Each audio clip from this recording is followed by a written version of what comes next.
Challenge Paul with Max and Avery. I'm your host, Max. And I am Avery. How are you guys? All right, we actually have a super eventful episode going on today as March Madness has officially started. Kind of, the playing games have started, but there's still time to make a bracket, which we are about to do. But also, we've got some major Bears news that we have been waiting for a long time. Avery, outside of anything going on in the football world, how are you doing?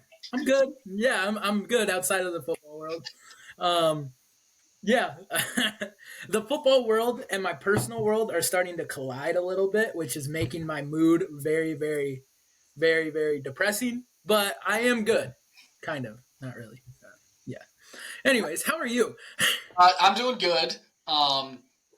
Nothing has been fully released, and not that many people listen to this, but I also don't want to just, be giving insider information away. But there's a lot changing with my job, like employment area of work, whatever, too.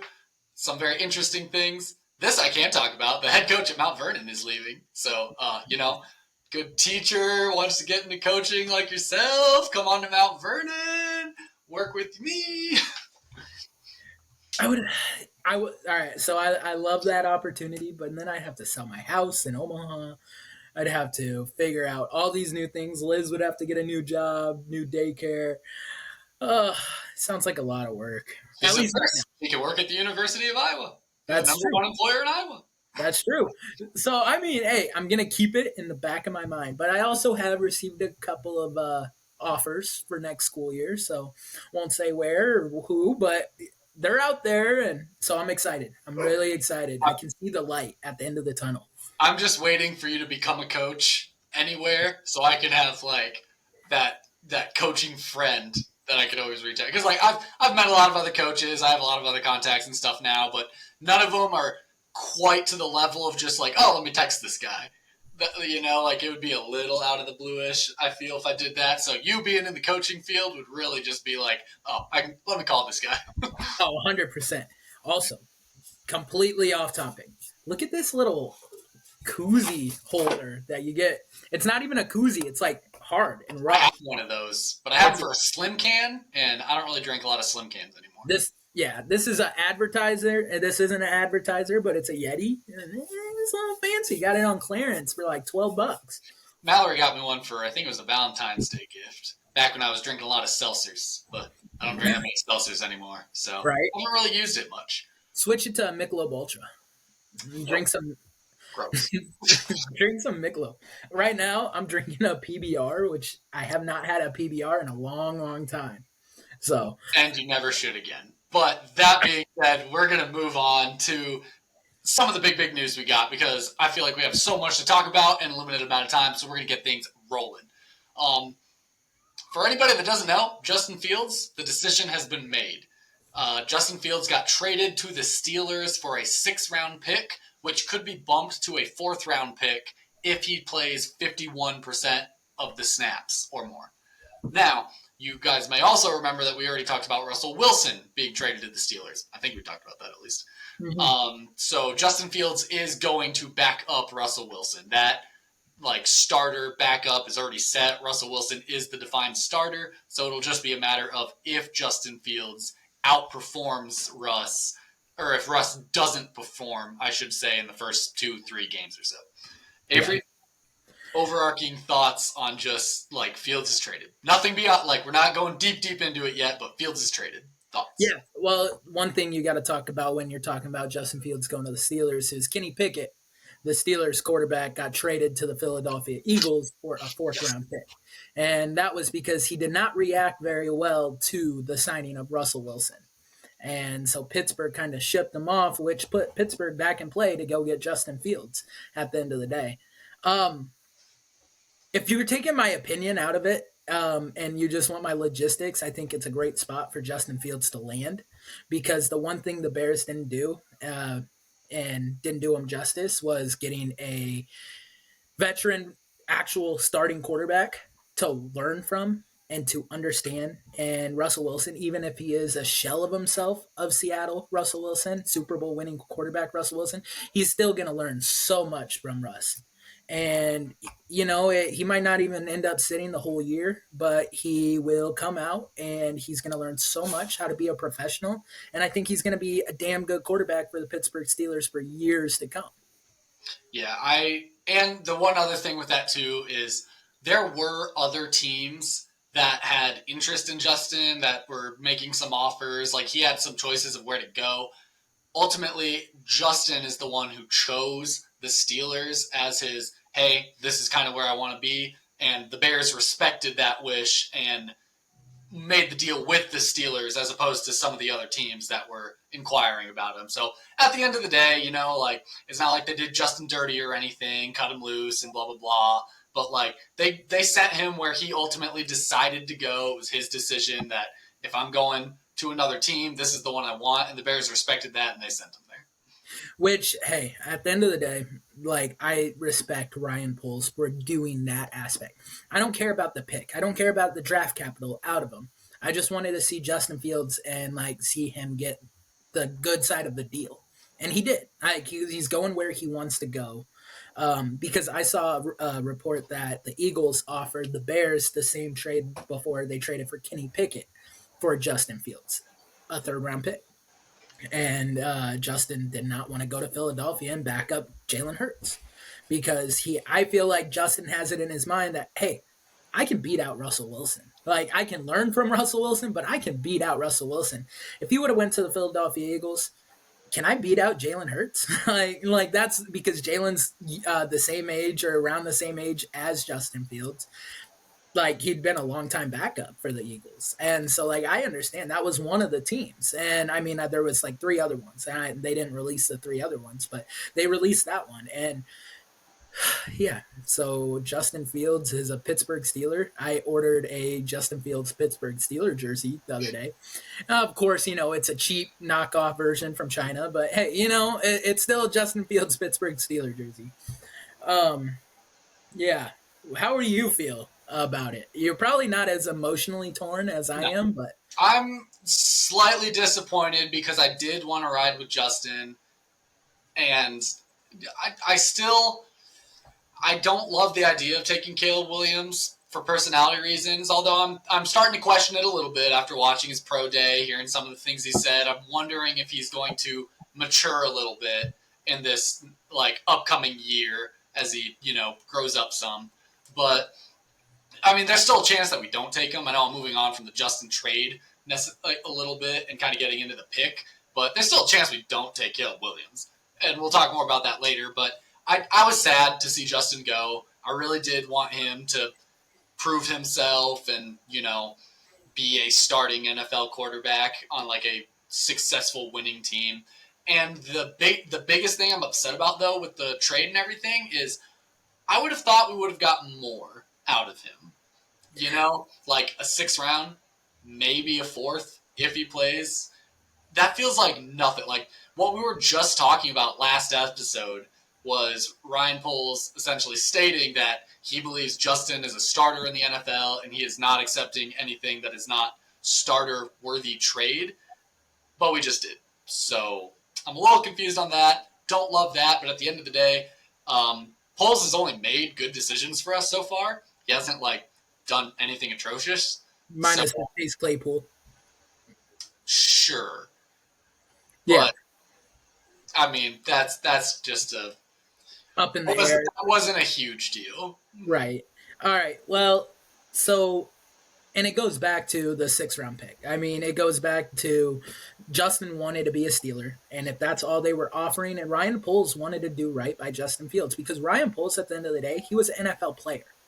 He was an offensive lineman drafted by the Chicago Bears back in 2008. And at the end of the day, he wanted to do right for Justin Fields. And, if that's what Pittsburgh was offering, he's going to take it. And I don't really necessarily care about, okay, we only got a 6th round pick. I care that the Chicago Bears as an organization failed Justin Fields. And this is why we failed Justin Fields. Yeah, you can say he is 10-28 as a starting quarterback for the Chicago Bears. I don't give a damn if he was 10-28. Look at the teams that he inherited as his first 3 years into the Chicago Bears. Maybe not last year. Maybe a little bit of it was on Justin last year, especially in the beginning of the year. But when your defense, not last year, but the following year, gave up 35 points a game, and Justin was the only reason you were in all of those games, it kills you. It kills you. And look at his receivers that he acquired coming in. Darnell Mooney, right away, off the back. Chase Claypool. Like, who else? Like, let's be St. Brown. Like, that's all he had. Josh Bellamy. I mean, you had Byron Pringle. Like, these nobody wide receivers. And the part that hurts me the most is the night prior to us trading Justin Fields, we went and traded for one of the best wide receivers in the NFL in Keenan Allen. And we got Keenan Allen for a 4th-round pick, which should have been like, oh my God, let's see what Justin Fields can do with DJ Moore, Keenan Allen, and Cole Kmet. You have 2 top 20 wide receivers in the NFL, plus a top 10 tight end in the NFL, plus the defense that came on strong last year. The Chicago Bears failed Justin Fields. And I think the part that hurts me the most, and before I say that, what are your thoughts on that? So my thoughts are that we did just get Keenan Allen, which was a huge, huge deal and a huge trade. The thing I can understand with this trade, though, is that Justin Fields is about to enter his 4th year. Justin Fields is starting to get to the point where he's no longer on like a rookie contract, like can get paid nothing, just, game around whatever. So now that I know I've seen the post or I've seen people complaining about how the Bears drafted Justin, built up the team around him just in time to like cut him and bring somebody else in. But one of our offensive coordinator actually was just talking about, if you look at the Super Bowls for the past 10 years or something like that, 12 years, I think, there was always a rookie quarterback in the Super Bowl. On one of his, like a quarterback in his rookie contract. Yes. Not necessarily winning it, but there was a quarterback on his rookie contract. Why?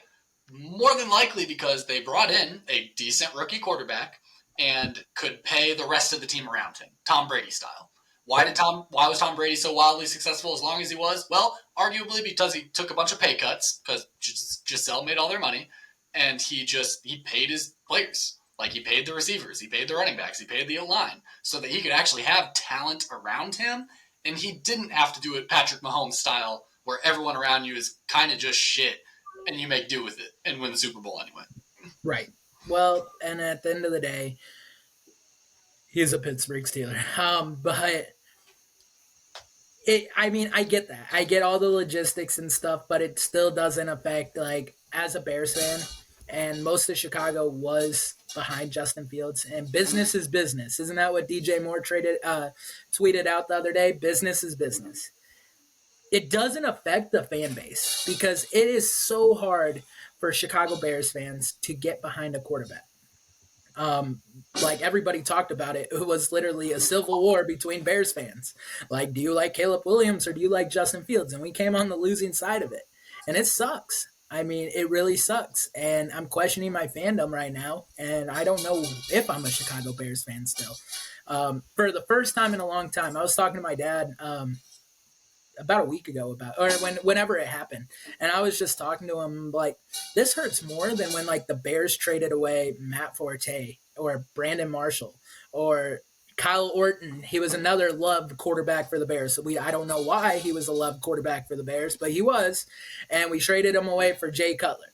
Well, Jay Cutler went on to be one of the best quarterbacks that the Bears have ever had. And that's sad to say. So maybe Caleb Williams comes on and he becomes one of the best quarterbacks the Bears ever had. Who knows? It just hurts. Dude, I'm not even going to lie. Like, I get so personally and emotionally connected to NFL, especially the Chicago Bears, that like trading away Justin Fields literally feels like a breakup for me. Like, it really does. And you can call me stupid. You can call me dumb. Like, you're putting too much pressure on it. But it literally feels like I just lost like my favorite player. And this is my favorite player. The 3rd year in a row I've lost my favorite player.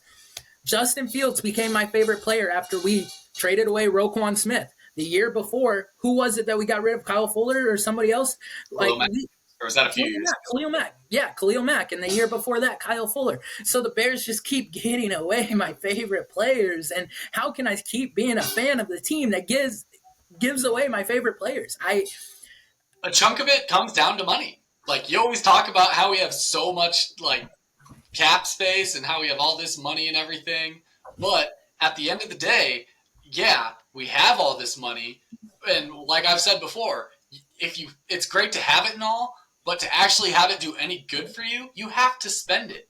If you don't actually end up spending that draft capital and everything, or draft capital, if you don't actually end up spending all that salary cap and all that money, then it doesn't do you any good to sit there.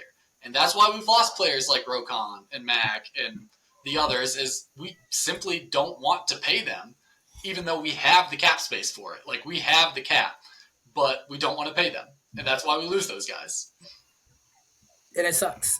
At the end of the day, it sucks. I don't know how to keep being a fan of a team, and it sucks because like we're loaded. Like, and I'm gonna go on to the Caleb Williams aspect of things. We're drafting Caleb Williams. I I'm not guarantee. 100%. I mean, just because a part of me doesn't really want to, but I'm not 100% certain on that. I am. I would bet my life savings, and maybe I will, because we're drafting Caleb Williams. So there's no doubt in my mind that we're drafting Caleb Williams. And it sucks because Caleb Williams is coming into this amazing situation. This would Like, be the best situation a first round pick has ever been able to go to. When was the last time a first overall pick went to a 7-9 team? no, I mean, you're right. I mean, I could say there's a couple of teams that I was listening to another podcast the other day. It was Rich Eisen, actually. Um, he was talking about this in like full effect. The last quarterback to come in with over seven or two wide receivers that had over 1,000 yard seasons was literally Andrew Luck going to the Indianapolis Colts when they had Reggie Wayne and Marvin Harrison, the original Marvin Harrison. And T.Y. Hilton was a rookie too. And T.Y. Hilton turned out to be a pretty damn good wide receiver for the Indianapolis Colts. And you know why? It was because Peyton Manning got hurt the year prior and he sat out. And they didn't have a true like backup quarterback at that time. And that's why the Colts were such a bad team that year, is because they didn't have a quarterback. And it would have been like Tyson Bagent starting a full year for the Chicago Bears, or something along those lines. Did the Colts have the number one overall pick that year? Yep, and they drafted Andrew Luck. I mean, look how Andrew Luck turned out. I mean, he retired early, but yeah, he had a great career. So like at the end of the day, this might be the best situation that a organization has put their rookie quarterback in a long, long time. At least the first overall rookie quarterback. Because when you're a rookie number one overall quarterback, usually you go to the worst team. Yeah. You usually go to a team that's a dumpster fire. Look at Bryce Young last year. Which Look how bad. you put a small asterisk by that, because they also got rid of fucking everybody they had just to get him. They were like, literally, they threw the whole team away. They're like, hey, running backs, DJ Moore, everybody, just like number one pick this year, Chicago, take it. We want Bryce Young. Now Bryce Young has nobody. Meanwhile, Chicago gets everybody and still has the number one overall pick this year. And the number 9. and so yeah, we have 2 first rounds still. there's a real possibility that the Bears partner up with like the number 9 pick and with their number 1 next year and go and trade up to number 3, number 4, and go get Marvin Harrison Jr. still. I don't see that. I don't see it happening, but I've been hearing a lot of rumors that we're gonna get that one guy from Washington, Odunze or something, wide receiver, which or whatever. yeah, Ndunze, which I need to learn how to pronounce his name if he's gonna be a Bear. But yeah, and I wouldn't mind that. And there you got another third wide receiver. But and then I also heard that Bears are targeting Tyler Boyd. So like as our third wide receiver, which would be a pretty good third wide receiver. So I mean, at the end of the day, I'm struggling between, do I want to give up my long life fandom of the Chicago Bears because they traded away probably the player I've connected with the most, not connected with, but like I put all my eggs in his basket and we traded him away and I'm hurt, physically hurt about it.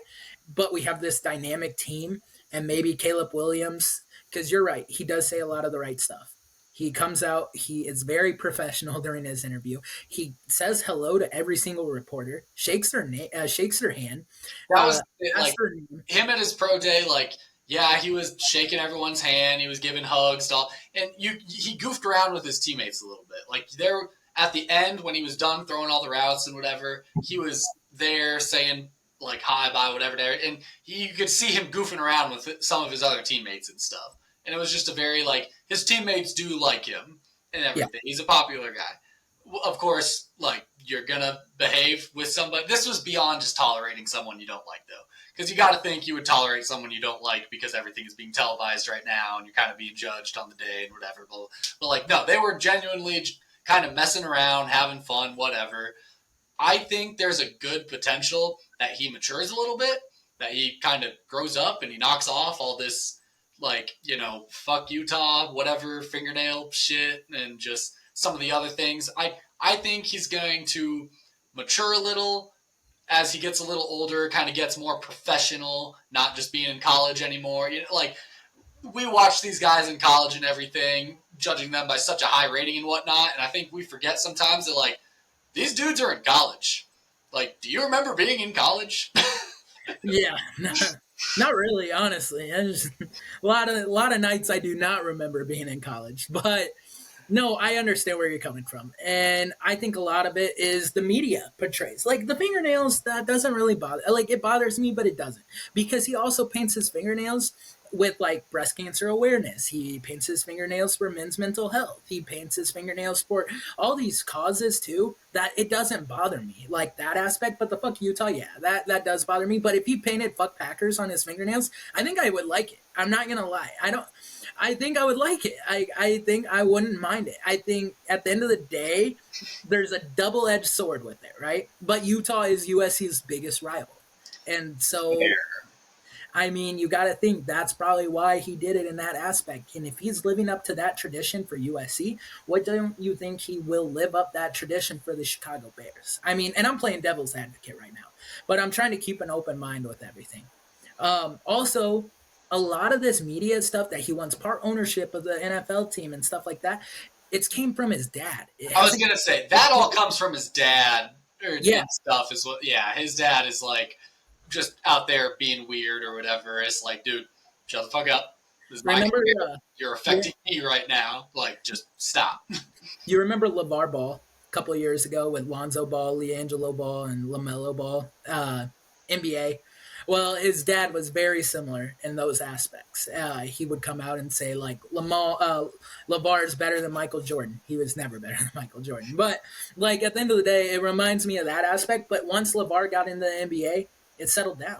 Like he settled down. He became his own person, and I think that's what's going to happen with Caleb Williams. And Like, I think that like that goes to kind of what I just said too. Like when you're in college, you are still very much like under your parents' supervision, under your parents' like life wise. You're still living under your parents. There's a reason you can be on your parents' health insurance until you're 26 these days. Like yeah, 18 is not the adult cutoff anymore. right. 18 is just like no.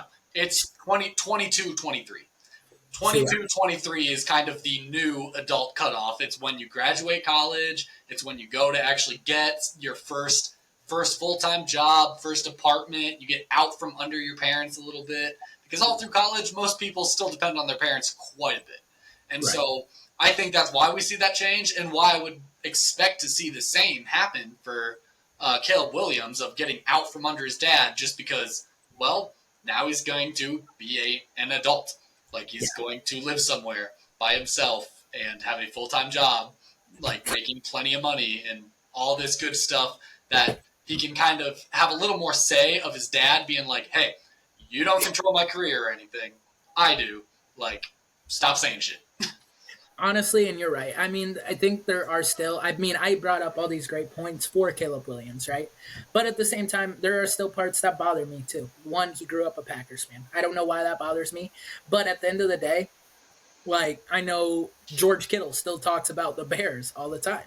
And how are you going to be the starting quarterback for the Chicago Bears but still idolize Aaron Rodgers? Which I don't care if you idolize Aaron Rodgers because he's a Jet now. Cool. You idolize his play style.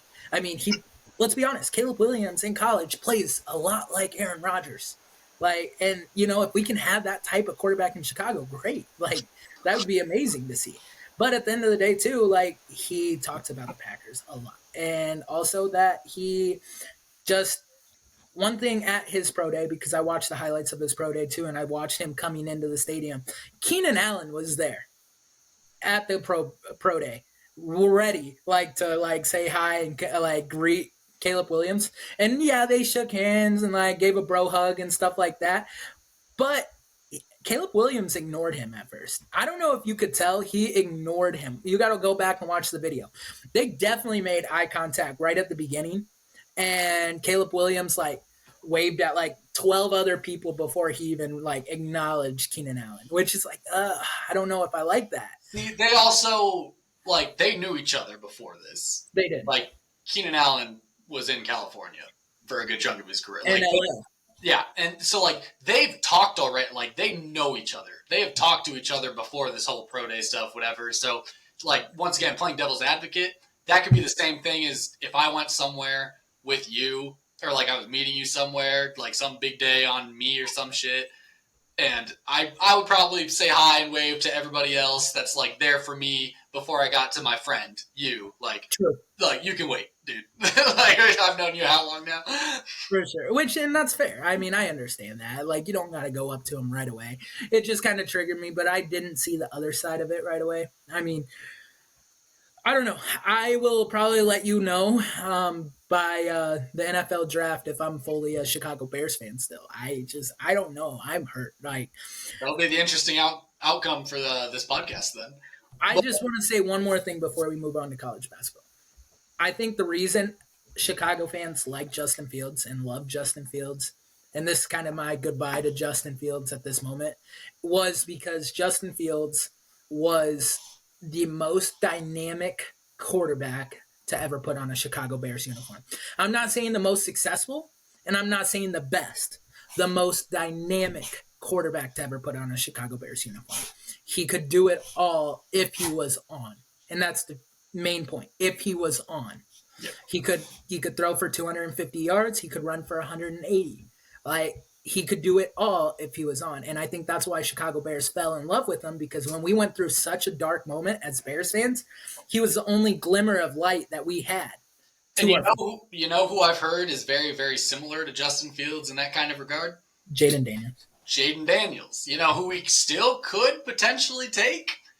Jaden Daniels. I'm not saying we take him first overall or anything, but the Commanders were also at this pro day very heavily. The Commanders love the idea of getting Caleb Williams. They want Caleb so badly. So I'm just saying, the Bears could, for right now, be so heavily invested and eyes on Caleb Williams just to show the Commanders, we're not fucking around. We're going to take this guy. What are you going to give us for this number one? They'll flip-flop. We'll go back to number 2 with the Commanders. They can take the number 1 and take Caleb Williams. What else are you going to give us to make that trade? Your first next year, Terry McLaurin, what do you got? They won't pull the same move as the Panthers, because look how Bryce Young worked out, right? But this is a different situation, a little bit. Because Caleb Williams is – if Caleb Williams – and I saw this other thing. I know we were going to get into basketball, but there's so much to unpack here. I saw this other thing that was, if Caleb Williams was in last year's draft class, he would have been the first overall pick. Easily, yes. Right? I mean, even with C.J. Stroud and what we know now, I still think I would take the potential of Caleb Williams over what we even know now with C.J. Stroud. The year prior, the Joe Burrow draft, or not Joe Burrow, who was it? I don't remember, but we would have taken him the year prior. Joe Burrow's draft class, he would have been the number 1. Trevor Lawrence's draft class with Justin Fields, he would have been the number 1. You could go back, and I think the only player that you might take over him is truly Andrew Luck in the last 10 years or 12 years, at the quarterback position. Patrick Mahomes. Well, okay, yeah. If you know what you know now, probably Patrick Mahomes, right? But still, or even maybe Deshaun Watson, because he did have a couple of good years there. But no, you're making a great point, though, that it's not the same thing the Panthers did. Because Caleb Williams is talked about as the next Patrick Mahomes. Bryce Young had a lot of asterisks by him with being short, being there was a lot of disbelief in Bryce Young. No one has that same disbelief in Caleb Williams. Yeah, some people kind of say they don't like him. They say he's not going to do good. Most of that's coming from Bears fans. Yeah. But just because they love Justin, and that's the only reason why. But everyone like Caleb Williams definitely would be the number one overall pick in the past like 5 years. Yeah. And so I do see Washington potentially giving up a good chunk for him. Yeah, I agree. And so if Washington goes and gives a good chunk, then but what do we do at the quarterback? Because Jaden Daniels is not ready to start right now. I don't think he is. We don't have a backup option. Carson Wentz. We're gonna have to sign. We're gonna have to sign a backup option, and or we go out, take a veteran, like we tried to do with Andy Dalton and Justin Fields. We try to do that same thing, but with a veteran that's actually going to, play this season. You know who that veteran is? So I got two names in mind, and one actually tried out for the Chicago Bears the other day. Carson Wentz tried out for the Chicago Bears the other day. Sounds disgusting. I don't want Carson Wentz in Chicago. And then also Ryan Tannehill. And that one intrigues me a little bit more because at the end of the day, Ryan Tannehill wouldn't be a bad option because he knows what it feels like for a team to replace you. The Miami Dolphins replaced him, similar to the Justin Fields situation with Tua. Oh, that was the quarterback, Tua, that 2020. All right, Tua. The Dolphins replaced him. He went to Tennessee and he got replaced again. But at the same time, he's been up into the playoffs. He knows how to win. He's been around. I wouldn't mind if we did trade away. It's a year, to teach your Jaden Daniels how to be an NFL quarterback without getting him killed or something. I also have seen one more option, and I don't know if this will happen, but the Bears trade the number 1 pick and the number 9 pick, and we go get Justin Herbert. And Caleb Williams stays in LA with Jim Harbaugh. I don't mind it. That's not happening. I don't mind it at all. Imagine. I'm not giving up my 1st and 9th for Herbert. I don't mind it. I don't mind it at all. Justin Herbert's been to the playoffs. He's a 4,000-yard passer every single year. We're running into the same with Keenan Allen. You're running into the same cap space rookie deal issue though. That does not give us long-term success with a quarterback that'll be on a rookie deal for the next 4 or 5 years. That's true. That's fair. But I'm just pulling at straws here because, I still don't want Caleb Williams, and I'm in denial. Let's be honest. I'm in denial that the Bears actually trade away Justin Fields. I'm literally contemplating being a Pittsburgh Steelers fan. I've correlated it in my head. I'm like, I can just wear black and gold. Iowa's black and gold. I can just go Steelers go. Let's go fly the steel curtain.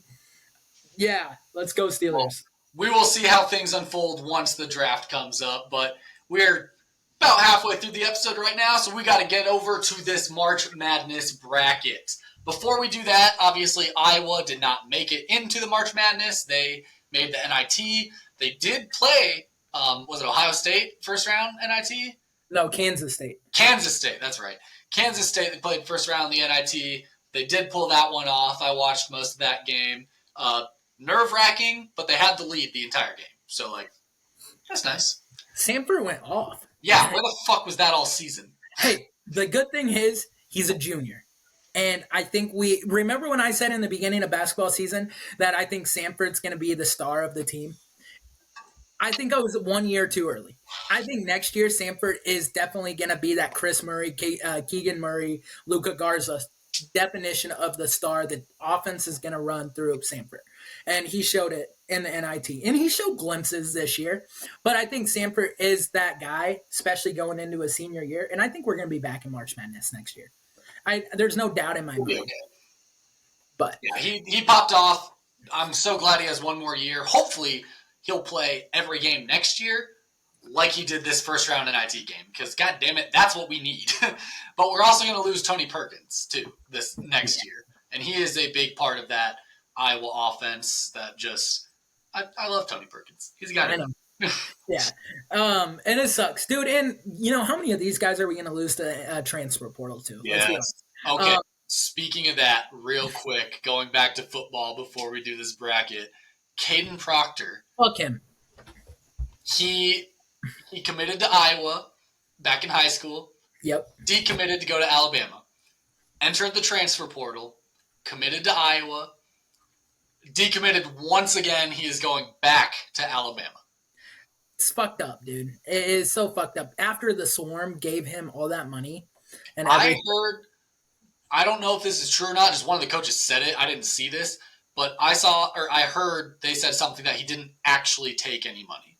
Like they fundraised it all for him, but he didn't actually get anything.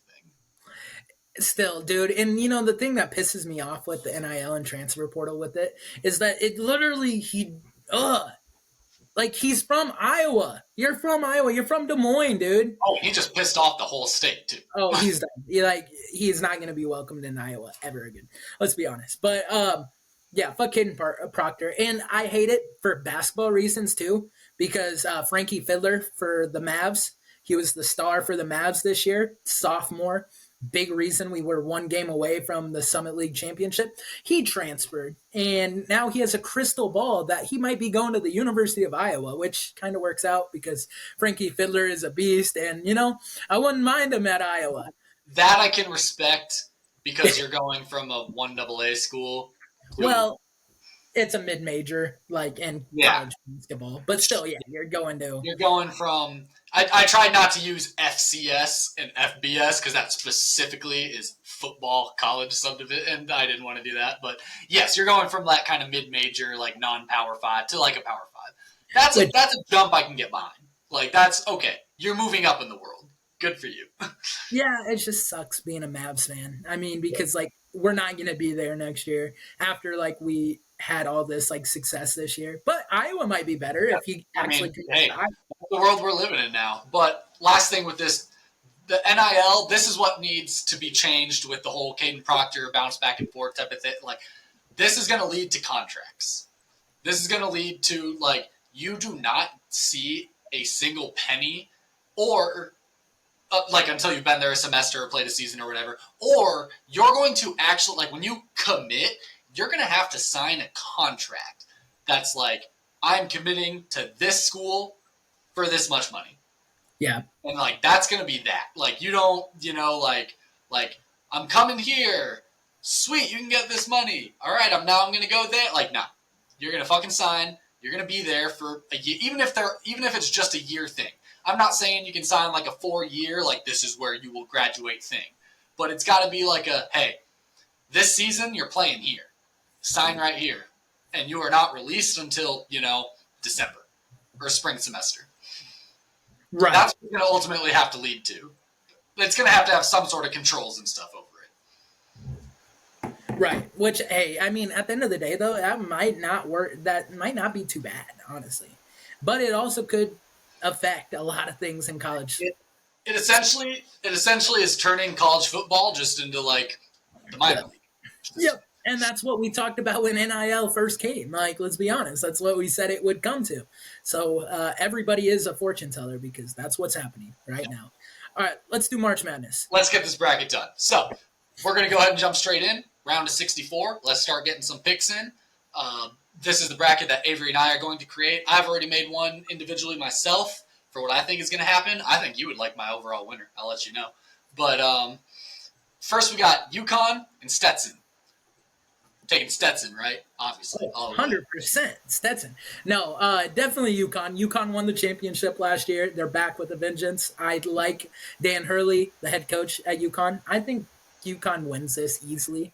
UConn wins this first round, but like you said, they won it all last year, and no team has won it back-to-back since, how long ago was it? Freaking Florida or whoever did it? Florida 2007 and 2008. But I think they'll get by with the round of 64. Sure. Yeah. FAU, Northwestern. This is an 8-9 matchup, that's a tricky one. Oh, man. Okay, so FAU was that Cinderella team last year. I don't know if you remember. They were that Final Four team. I do. And that's why I have such a struggle, is because in my brain, I want to say, okay, first of all, I like to favor the Big Ten, just because I'm a fan of the Big Ten. Second of all, 9 seeds, like a 9 seed and an 8 seed, those teams are practically tied. I was watching a video that was just saying, like, hey, when you have a 9 and an 8 seed, like, the 9 seed wins all the time. 9 seeds are goats. So, like, I really want to say Northwestern. And I forget if I did in my original bracket or not. I forget who I took here. But I could easily be swayed either way. FAU has the higher scoring offense. They have an 82.5 point per game offense compared to Northwestern's 73.7. But they also Northwestern also holds teams to an average of 69. Nice. Whereas FAU only holds teams to 73.3. So like, who's gonna reign supreme here? I think Versus top 25s. FAU is 2-1. Northwestern is 2-3. So like, even harder to say. They both have 2 wins against top 25s. which I mean, but FAU only has one loss, but you know, Northwestern has played more top 25 schools. I'm going FAU. I'm going off recency bias, and they have pretty much the same team that they did last year, and they faltered a little bit this year, but they weren't. They were what, like a 9 seed last year, and they made it all the way to the Final Four. I think FAU has the makings to kind of roll with it. All right. I'll get behind that. FAU to do it again. Let's do it. San Diego State, UAB. I don't know. I think I just roll with the higher seed here. I think I just go San Diego State. Well, same with San Diego State. They were in the Elite Eight last year. They lost to FAU. Yeah. So I mean, at the end of the day, at least one 12 seed has defeated a 5 seed in 32 out of 38 matches. But I don't think that's going to happen with this 5-12 seed. San Diego State is 3-0 against top 25 teams. Mm-hmm. UAB is 2-1. And you look at the BPI ranking too. San Diego State's 34. UAB is 116. You're going UAB, right? No. San Diego State. All the way. Auburn versus Yale. Ivy Leagues can't win shit. You got to go Auburn, right? What about Princeton last year? Princeton was rolling, baby. But no, Auburn all the way. Let's be honest. I'm just choosing Auburn there. 4-3 against top 25 teams. 4th BPI ranking compared to Yale's 0-2 against top 25 and 67th ranking. So yeah, going Auburn. BYU versus Duquesne. Duquesne, I think it is. But there is something weird about this. Duquesne has not been to a March Madness game since 1971.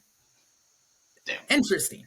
So, like, a team that has not been there in that many years, like, what is that, like 50 years? 52? 53 years. Yeah. Holy smokes. I don't know. I'm still going BYU. But at the end of the day, I could see this being the upset of the round of 64.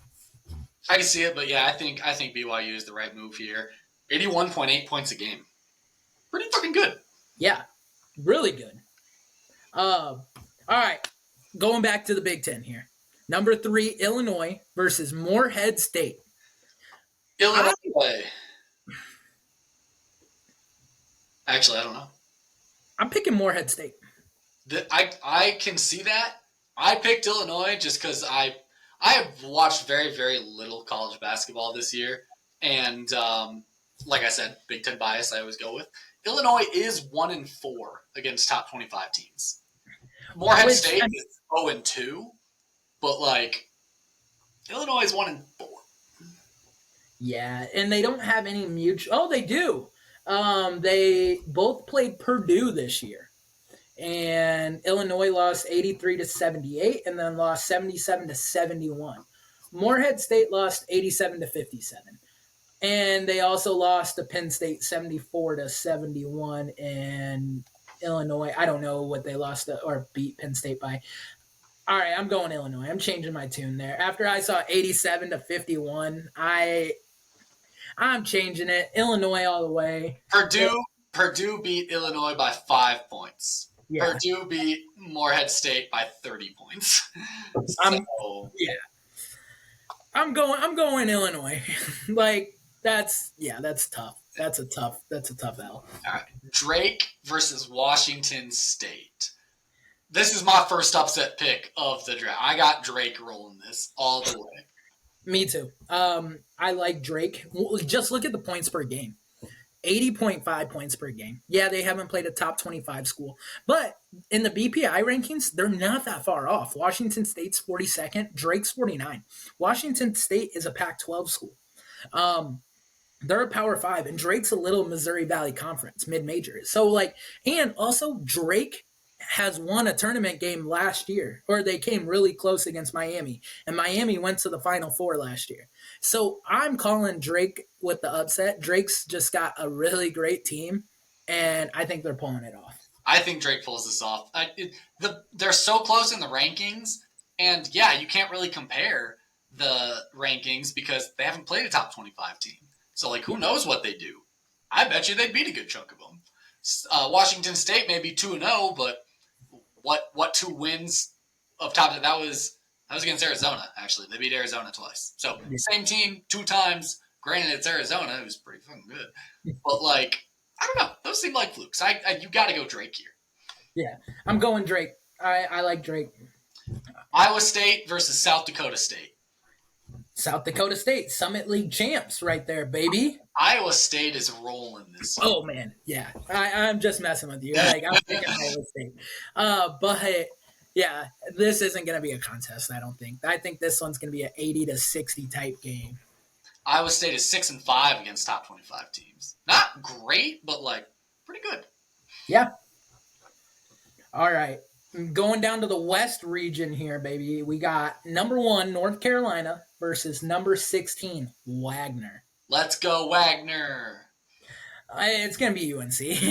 I want to see. Okay, fun fact that number 1 seeds are 150-2 against number 16 seed. Last year, Fairleigh Dickinson was the upset that won against Purdue by 5 points. So, like, I mean, yeah, recency, a 16 seed has upset. And I think the other one was like Virginia and UMBC, like a few years back. But I really think North Carolina pulls this off with ease. Let's be honest. Fair enough. Fair enough. Mississippi State versus Michigan State. Now, this gets into that exact same problem as like FAU and Northwestern, where I'm like, I want to go with the underdog and pick the 9 seed, especially because it's a Big Ten school. But like, I don't know if I can do it. All right, so look at the stats, right? Mississippi State 74.8, Michigan State 73.1, 69.1 for Mississippi State for opposing points per game, 65.9. I mean, just kind of right there. They're both. Mississippi State is the Michigan State of the SEC. Yeah. Let's be honest. This is like the perfect matchup right here. These two schools are very similar. I think I'm going 9. I think I'm going Michigan State. I like that too, and I like that for one reason. Look at the BPI ranking. Look at the conference records. Michigan State is 10-10 in the Big Ten. Mississippi State 8-10 in the SEC, and Michigan State has a higher BPA ranking by 12 points or percentages, whatever you want to call it.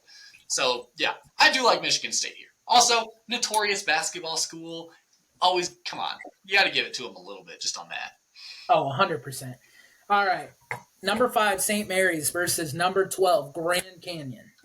One of these number 12s is going to upset the number 5. And I have seen that it has to be one that has a, what do you want to call it? Like a dirty name to some degree. Like Oral Roberts took down, I forget who, last year. Yeah. The year before, Fairleigh Dickinson took down some. Like, there's always been some sort of phallic and or like dirty name. So we have to be watching for one of these number 12s with a somewhat dirty or seductive name to take down a number 5. Grand Canyon, I'm not sure that follows, but I don't think it does. I know Iowa played Grand Canyon a few years back in the tournament. We did beat them, but we barely beat them. But at the end of the day, look at the points per game. 79.8 to 74.2. And Grand Canyon is 1-0 against top 25 schools. And I think this is one thing I want to follow this year is these mid-majors that have like a really, really good winning record. Like they have to only have lost like 4 games. And Grand Canyon fits up to this bill. I think Grand Canyon is this team that's going to pull the upside off this year. You can talk about the points for, but also look about the points against. The points against, there's only 58 points being given up by SMC. True. I don't know, man. I got this weird feeling about Grand Canyon. I mean, we could pick different teams. I mean, and we could have our own brackets. Or We're you, doing this together. This is our together bracket. all right. So What thoughts? the turn? What is the turnover like margin for these two teams? Because that's some of the little shit you got to look at. We can look at all the points for and points against and these rankings and stuff, but like show me some of the things that matter. Show me rebounds. Show me turnovers. I want to see some of these things that make a difference in these things. So we All got right. Let's see what we can pull up. How about we skip it for now, and then right before round of 64, we'll come back to it and we'll pull up some research when we're going through. I got ESPN pulling up on St. Mary's right now. I'll pull up Grand Canyon. Statistics. I want to go team season two. No, is there a way I can see just team statistics here and not like player statistics? I guess total from the players, but not exactly what I was looking for. Turnovers, 10 per game. So the average per game stat, I got 10 turnovers per game. Where'd you find that? If you go to statistics and Yep. you just like it shows all the players at the bottom of that, it says total. Yep. Turnovers, 12.3 from Grand Canyon. Okay. So very similar on that. Let's go to rebounds. A little more. All right, rebounds. 38.2 by Grand Canyon. 39.5. Ooh, free throws. That's the other killer. Yep, that's the other bit. Free throw percentage. Yep. 75.3 from Grand Canyon. 67.8. That's where it's gonna kill you. And then that's where it's gonna kill you in the tournament. I think Grand Canyon pulls this upset. You know what? I'll take Grand Canyon. I'll take Grand Canyon on that fact alone. All right. Then Alabama. Dun, dun. Charleston. Charleston was that one team last year that was a 12 that a lot of teams thought they would pull it off. They didn't. They lost in the first round, and I think they lost pretty significantly in the first round. You look up Alabama, I'll do Charleston. Same thing, ESPN. All right. Looking at the real stats that matter here. People are listening to this and like, what are they doing? Why is this taking so long? We're doing God's work. Hey, let's be honest, guys. If Justin Fields would not have been traded, this podcast would have probably been a 45-minute podcast. Yeah, we would have just done this the whole time. All right. I got Alabama pulled up right now. All right. Let's go rebounds. 35.2. 39.6. Point Alabama. Turnovers. 12.1. 12.0. Ooh, point Alabama. And free throw percentage, 73.6. 78.4. We're going Alabama, baby. Alabama all the way. Can't even deny that. We're moving. Clemson, New Mexico. This one's going to be interesting. This one is going to be interesting. Same thing. Pull it up. I don't know if you need to. I think New Mexico's got it. I think there's a strong case of that. What New Mexico team are we looking at here? I need to. New Mexico, not New Mexico, and not New Mexico State. Oh, duh. Yeah. Okay. All right, here we go. Rebounds. 39.6. 39.6. Wait, which one did you look up? New Mexico. Oh, shoot. Who am I supposed to look up? You look up the higher seed. Clemson. Okay, my bad. Clemson. I looked up New Mexico. I was like, no way, 39.6. Imagine we would have went through all of them like that. And you're like, no, these guys are even. Yeah, I knew something would have been up at that point. I'd have been like, no. All right, ready for this? Yeah. 36.4. So 39.6, so point New Mexico. Turnovers. 10.2. 9.8. Oh. 9.9, excuse me. Point New Mexico. Free throw percentage. 79 flat. Ooh, 71.5. I like New Mexico. I like New Mexico too. I think, like, of the possible upsets that you could pick, I think this is a good one to choose. I agree. And if you go back to kind of the BPI, New Mexico scoring 81.5 points a game. and they're only giving up 70.4. And Yeah. both teams are pretty even on versus top 25, and they're not that far off of the BPI. No. I like So, New Mexico. I think yeah, we put New Mexico in this one. New Mexico's moving on. All right. Baylor versus Colgate. Ooh. We take Baylor and move on? Yeah, I don't see anything that. Yeah, Colgate's BPI is 112. Baylor is 13. Yeah, All right. we're Baylor. Dayton and Nevada. Oh, Let's look this one up. I got Nevada. all right, I'll get Dayton. All right, Nevada Wolfpack. Men's stats. Rebounds 34.5. Hold on, I'm still loading in. Rebounds 33.7. All right, point Nevada. Turnovers 10 flat. 10.3. Point Nevada. Free throw percentage 72.1. 73.4. Too Ooh, close. really close. I'm going. Let's go Nevada. I mean, we've picked a couple of upsets already. I think Nevada might be another one of those upsets. I think I like Nevada. I like the strategy we're rolling with here, where we're going on some of that important shit that they don't normally show you. So I like choosing Nevada here. All right, Arizona Long Beach State. Long Beach State, baby. No, Arizona. Caleb Love is one of the best players in the country, Yep. and so we're going Arizona. All right, South Houston Longwood. Like Ooh. you said, 150 something to 2. We're going Houston. Yeah, there's a fun statistic with Longwood. Their coach got fired before the tournament started, and Longwood they let him coach out, and they ended up still like making the tournament because they won their tournament. Oh yeah, I did hear about that. That's Yeah, crazy. that is so cool. All right, next one. Nebraska, Number 8. Texas A&M. You look up Nebraska.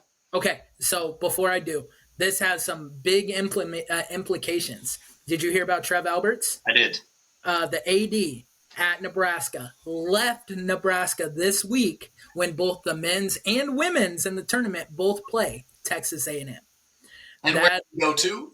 He went to Texas A&M. So this is a revenge game for Nebraska if I've ever heard of one. And also another fun wrinkle in this game: Nebraska's never won a March Madness game ever. Really? 8 times. They've been to March Madness 8 times and never won a single one. The only Power 5 school to never win one. They have similar versus top 25 scores.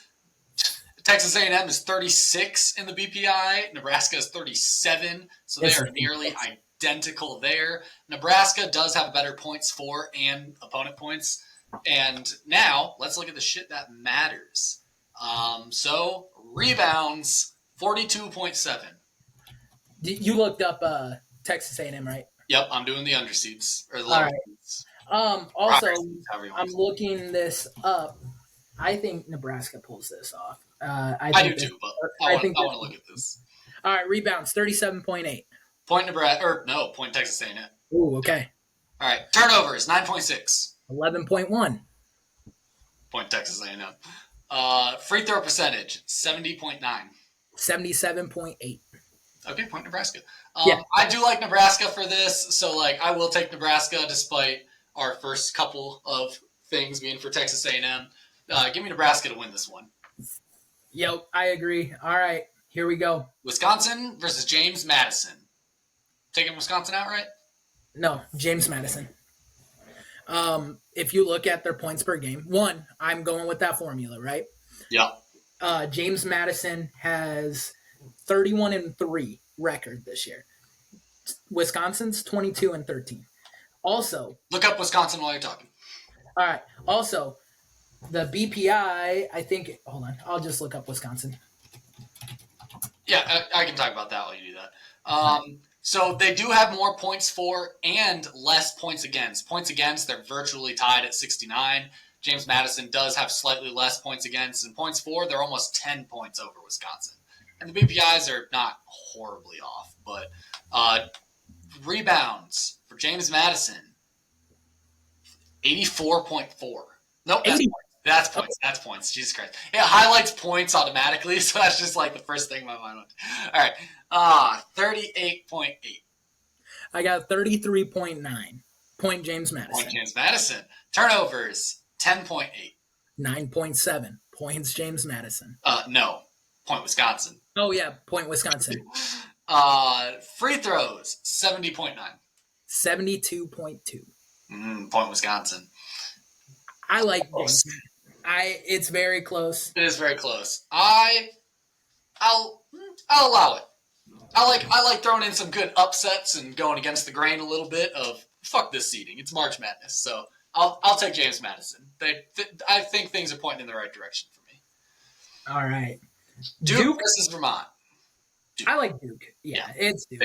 We don't even have to research. We're going to try to get through some of this somewhat quickly, so yeah, let's go Duke. Texas Tech, North Carolina State. I don't know. I don't know either of these schools. Pretty close in BPI. North Carolina State's 9-11 in conference. I'm going Texas Tech. Look up Texas Tech real quick. I want to see our. We'll go quick with it, but you look up Texas Tech, I'll look up North Carolina State. If I can. Did I misspell North Carolina? Come on. All right, I'm here. All right, you ready? No. Okay, NC State. Fine, be that way. All right, rebounds. We've got 35 flat. 35 flat. Who did you look up? Texas Tech. Really? Okay. Wow. Yeah. So I had to confirm that time after last time. Turnovers 9.6. 11.2. Ooh. Free throw percentage 73.4. 77.8. Okay. Yeah, I can ride with Texas Tech. I'm comfortable. Yeah, I'm happy. I think Texas Tech wins that one. All right, Kentucky versus Oakland. Kentucky. Yeah, Kentucky. All right, this one is hard because I don't know who Florida is going to play because Boise State is a very, very good program, and Colorado has turned it on this year. Yeah. So I don't know. I like the upset either way. I think, but at the same time, I think we got to go Florida just because we don't know necessarily. But on the off chance that it is Colorado, I would love to take Colorado just for the sake of saying like, woo, Colorado. But yeah, that game is currently happening, but we do not. And I just pulled it up, and there's a commercial, so I can't even tell you the score right now. But well, let's move on to Marquette, Western Kentucky, and then we'll come back to it. Sounds good. Marquette. Yep, Marquette. All right, now we're back to it. Right. Now we can move on through the Midwest here. Midwest, we got number 1 Purdue versus who gives a fuck? Purdue. Yep, Purdue. Even though they did lose to Fairleigh Dickinson last year as a number 1 seed, and they lost to a 16 seed, and Fairleigh Dickinson did play in the play-in game. So like, but I've also seen one of the coaches pointed this out. What was it? It was that the only team to have lost, or the only only other 1 seed to have lost in the first round, won it the next year. Won it all. True. Yeah, that was Virginia. So I think Purdue. Purdue might have a hot hand there. TCU, Utah State. This is going to be a fun one. I feel like both those teams are very similar. Let's see. Oh my gosh. Utah State has the slight, and I mean slight, upper hand on points for and points against. Let's go to the stats. I've got TCU. All right, Utah State. Basketball. Good thing for technology. Imagine doing this in the 70s. That would suck. You just have to have it all in front of you. Fucking flipping through binders. All right, which one? All right. Rebounds. TCU, 37 flat. 36.3. Oh, man. All right. TCU. Turnovers, 12.8. 11.8. Ooh, point the other team that you're looking at that I can't remember. Utah State. Free throw percentage, 73 flat. 71.5. These teams are very, very close. They're just super close all around. Utah State has slightly better points for, slightly better points against, and slightly less turnovers. So I kind of like Utah State. Going with the majority there. Yeah. Yep. We'll go Utah State. Right. And that's our first 8 seed that we actually have picked, I'm pretty sure. So. I think it is, actually. All right. Gonzaga, McNeese. All right. I'm pretty sure I'm just gonna roll with Gonzaga, even though Yeah. McNeese is same record, 30-3 this year. So that's They, tough. McNeese, they're kind of closest in the BPIs. McNeese has a lot better of a defense, um, even though they are not slight. Oh, I don't know. McNeese looks kind of good in this, not going to lie. But I can roll with Gonzaga just for, basketball legacy school. Sorry, McNeese, but, I'm going to overlook you a little bit. I feel it. All right. To be honest, Oregon on this next one. South Carolina versus Oregon. Are you skipping Kansas and Samford? Oh yeah, I just figured Kansas would pull that one off. Yep. But Okay. So, South Carolina, Oregon. Um, do we need to look this one up? What do we got here? I don't know, man. 75, 67, 71. 1 and 3 for Oregon versus top 25s. 3 and 4 for South Carolina. BPI super close. I think we might need to look this one up. All right, let's look it up. I got Oregon. All right. Oh no, what am I doing? Not Iowa men's basketball.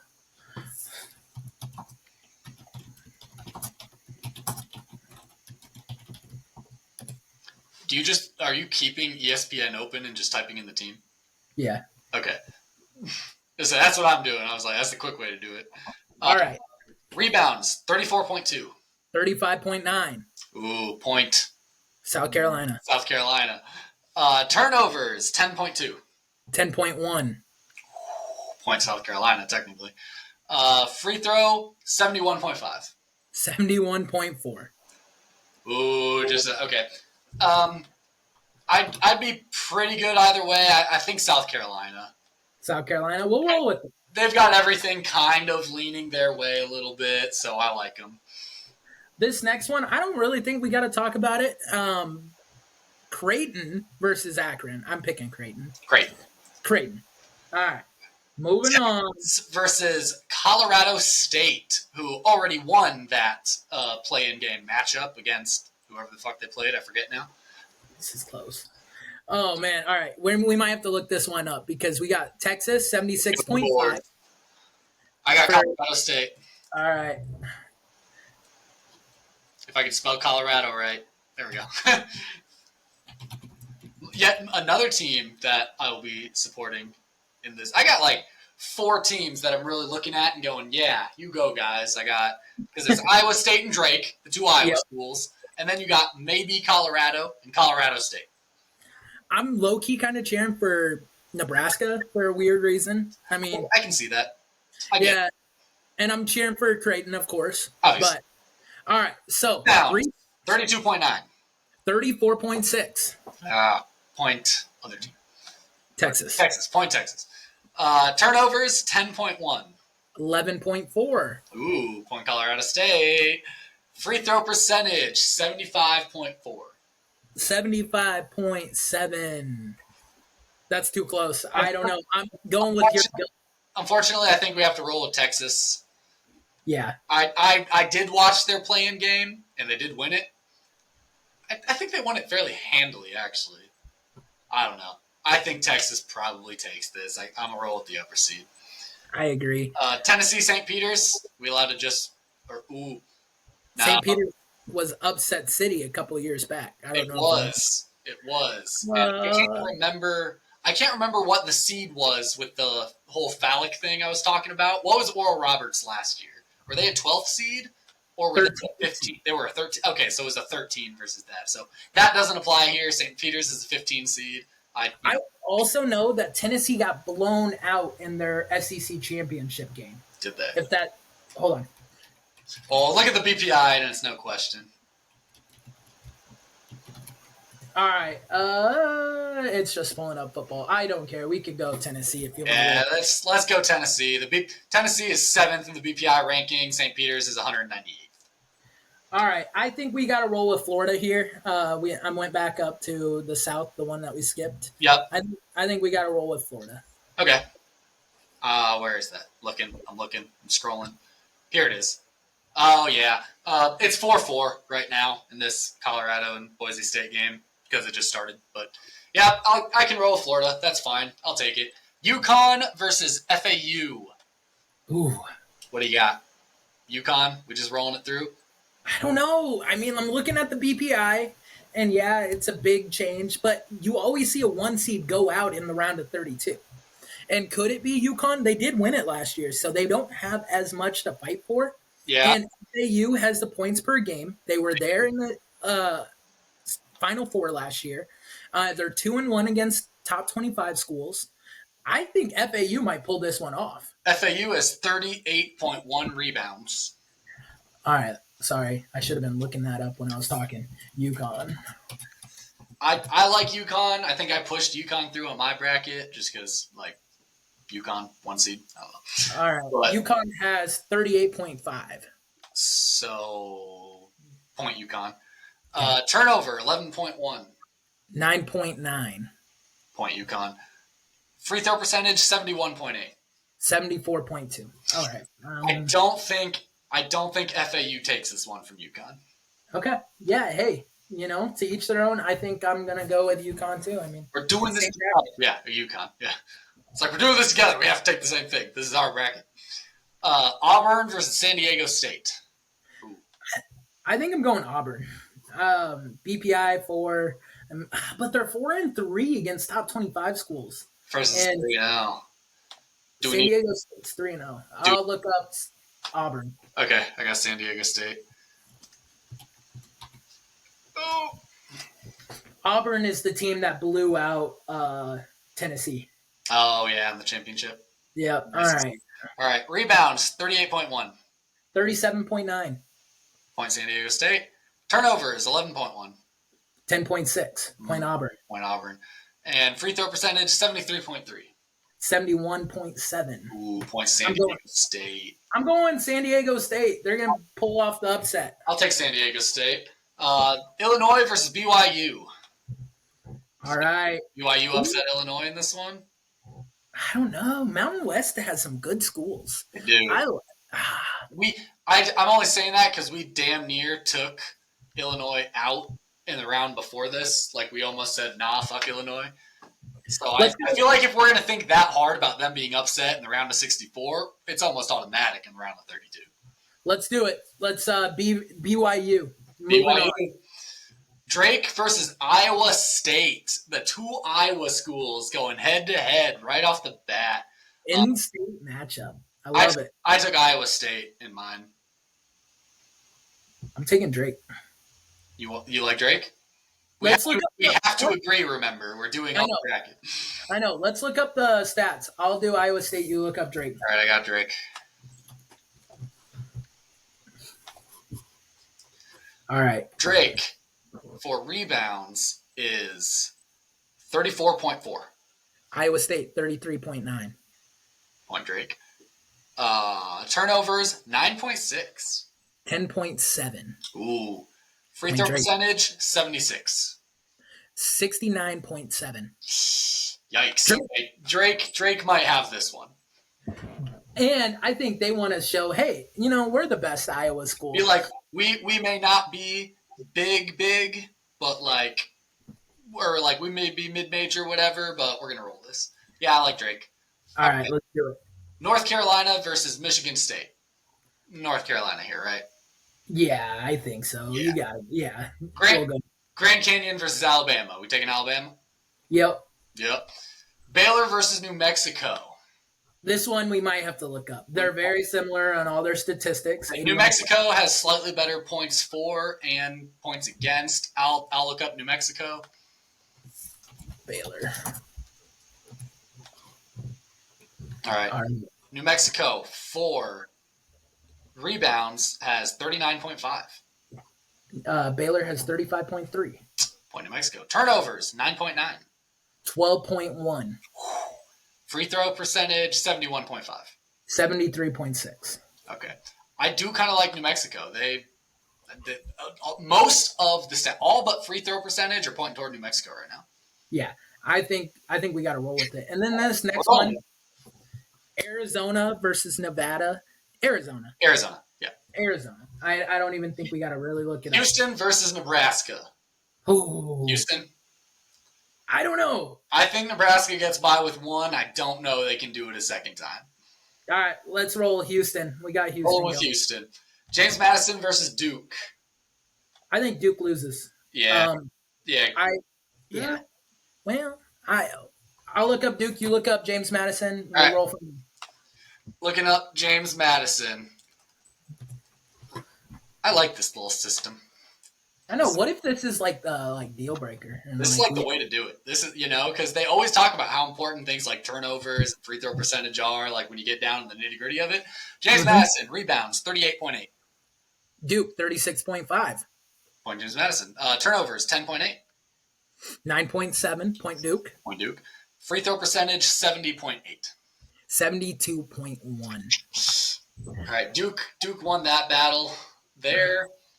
Um, I don't know. I think That's a part of me toss up. wants to just roll with the higher seed and Duke being the non mid major school.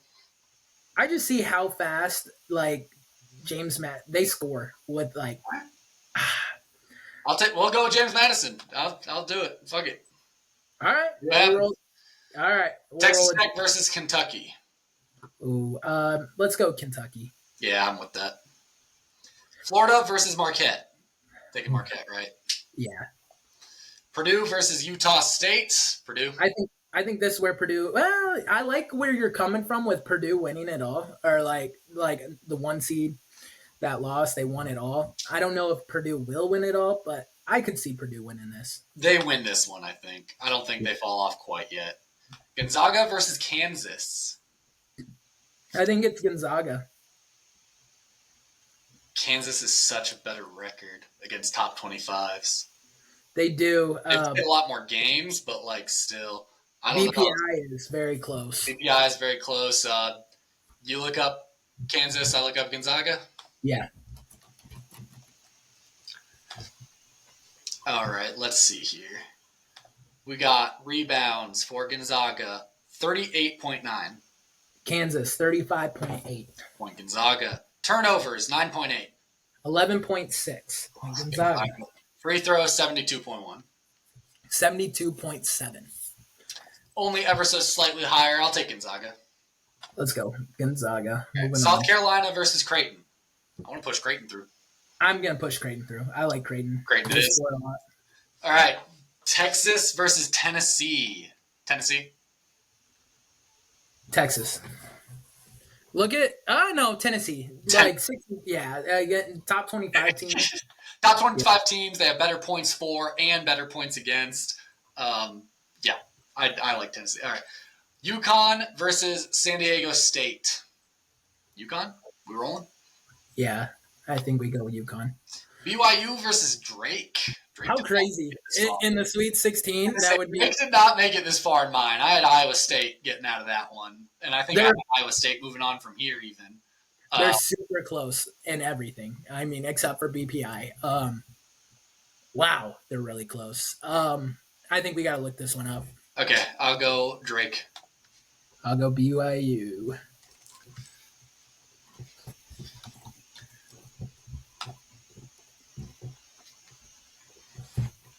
All right. Drake, rebounds, 34.4. 39.6. BYU. BYU, turnover, 9.6. 10.7. Drake. Drake. Free throw percentage, 76. 73.8. Point Drake. Right there. Oh, baby.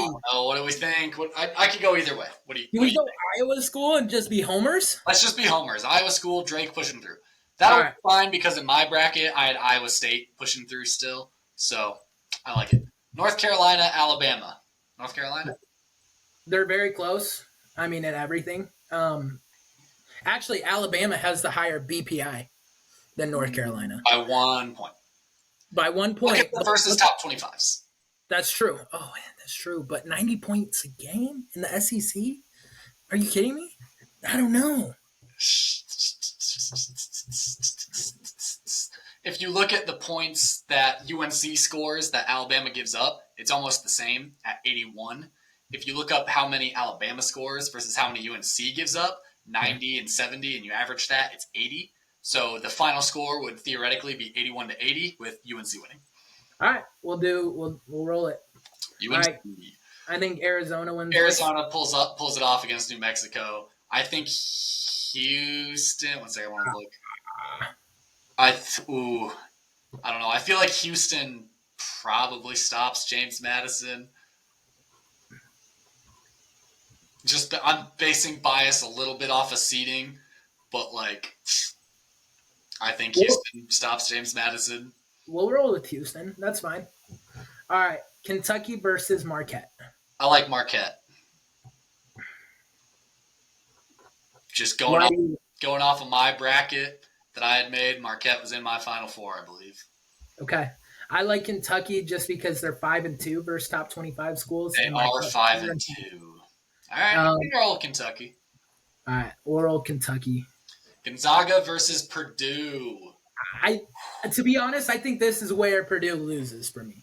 But they're also 7-0 against top 25 They are schools. 7-0 against top 25. Gonzaga has slightly better points for and points against, though. Do you want to look this one up? We can look this one up real quick. All right. I'll go Gonzaga. Yep, I'll go Purdue.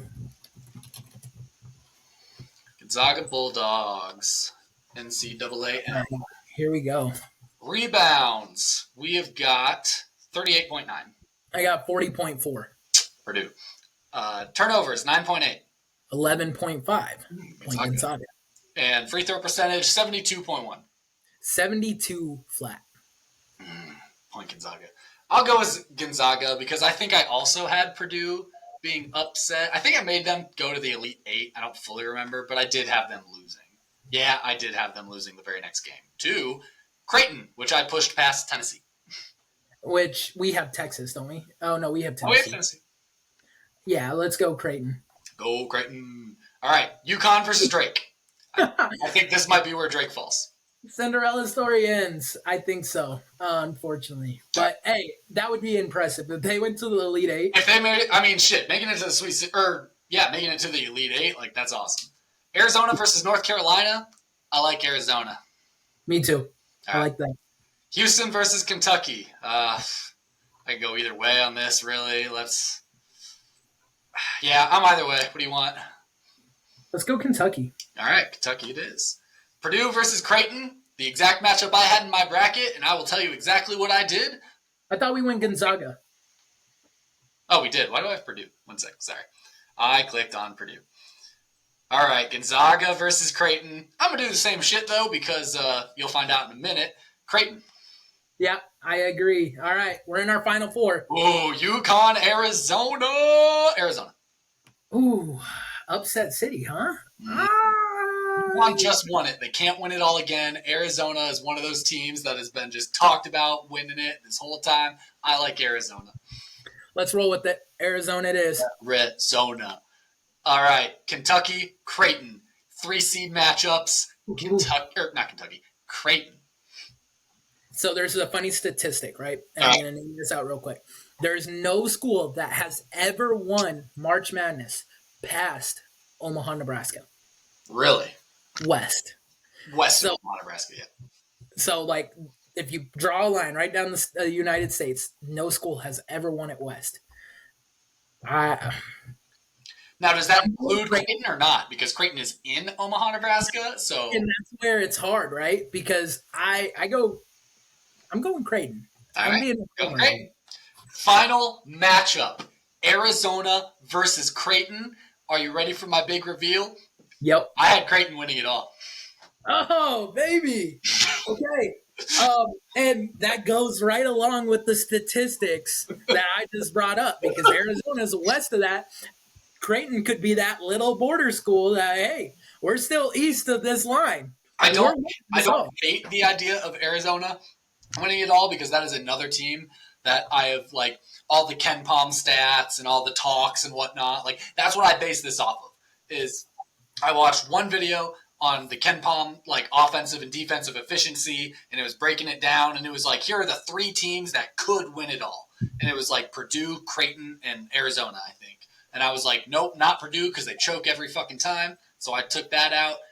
So honestly, I like Arizona and Creighton. Creighton was just more of an underdog. So part of me was like, I'm rolling Creighton. Fuck it.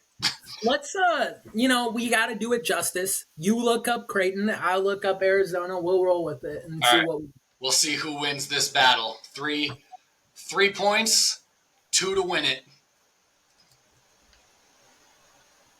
Creighton Blue Jays, NCAAM stats. Rebounds, 37.9. 42.9. Ooh, Arizona. Turnovers, 10.6. 12. Ooh, Creighton. Tiebreaker, free throw percentage, 78.1. 71.9. Creighton winning it all with a total points scored of, what should a total points scored be? Let's do 1-1-1. What would that break down to? That would break down to 55 versus 56. That's too low. That's a little low. On average, Arizona is scoring almost 88. Creighton scoring about 80. So, but it's a very, very top matchup. So I think defense is going to be played into it a little bit. I think a solid 155. 155? Yeah, that would be one team scoring about 80 with the other team scoring about 75. I don't know. Let's go 145. 1-4. Okay, fine. 145. All right. 145. Submit bracket. All right. Challenge the call. Bracket has been made. We have Creighton winning it all, similar to the bracket I made. Final Four is a little different from mine, but all right. This was a long-ass episode, and we're going to end it right here, right now, with no further discussion, because it was a long-ass episode. Avery, sign us off. All right, guys. All I got to say is we love and we miss you, Justin Fields. Go kill it in Pittsburgh and bear down.